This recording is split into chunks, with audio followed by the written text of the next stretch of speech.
ingkang kinurmatan, kula sak kanca sowan mriki menika badhe nyuwun pirsa kados pundi caranipun damel tape ketan ingkang sae kanthi migunakaken bahan-bahan ingkang alami. Mugi panjenengan kersa maringi piwulang supados kula sak kanca saged mangertosi cara ingkang trep lan bener.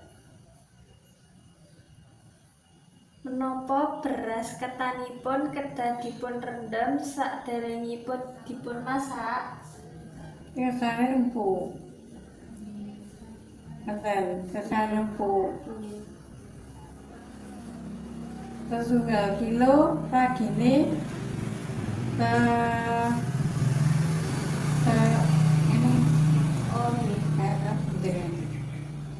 ini niku ditakoni. Pinten lami wekdalipun ngrendhem beras ketan supados sae? 3 jam. 3 jam.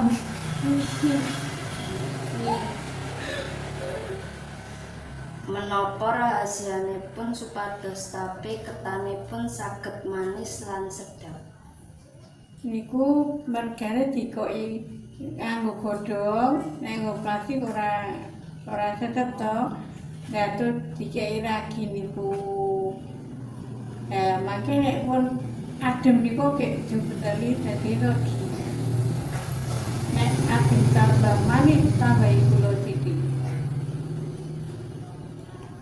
Menapa kemawon bahan-bahan ingkang dipun betakake kangge damel tape ketan?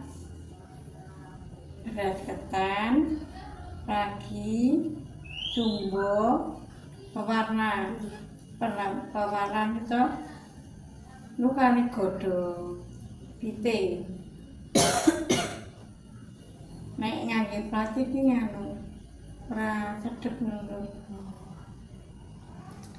Kados pundi caranipun milih ragi tape ingkang sae? Ingkang petak ingkang nganu tasih anyar. Tak tinggal. Pinten kathah ragi tape ingkang dipun betakaken kangge sak kilo beras ketan? Tunggal itu tak siji separuh. Kados pundi caranipun masak beras ketan supados boten atos? Kedae dianu rada apa ya? Suwi.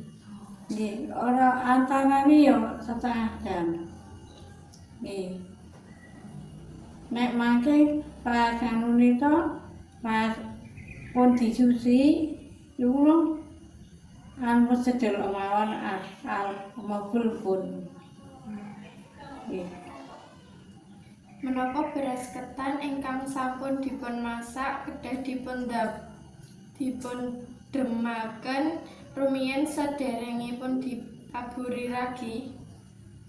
Rasane legi. Awalnya mboten anu abang-abang itu soanten tapi sing abang-abang niku lan. Ya iku sane mboten abang-abang niku sane adem.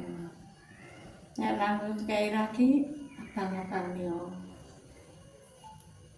Pinten lami wekdalipun fermentasi tape ketan supados mateng sampurna?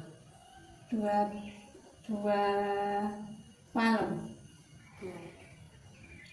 2 malam. Saniki mboteli nginjal ngijingi malih. 2 malam. Menapa tape ketan saged dipun damel saking beras ketan ireng? Saged mawon. Padha.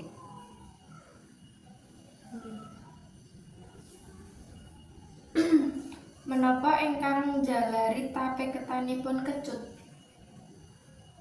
Padahal kurang resik nyusine.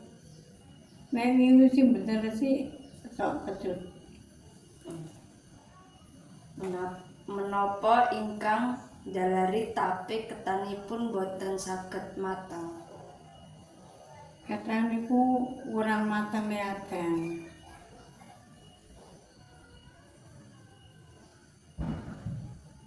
Menapa ingkang jalari tape ketanipun ngandhut kathah toya? Kakan ragi. Nek kakan ragi nyambung. Napa sengak niku lek watu banyune akeh. Menapa wonten tips khusus kangge damel tape ketan ingkang langkung sae?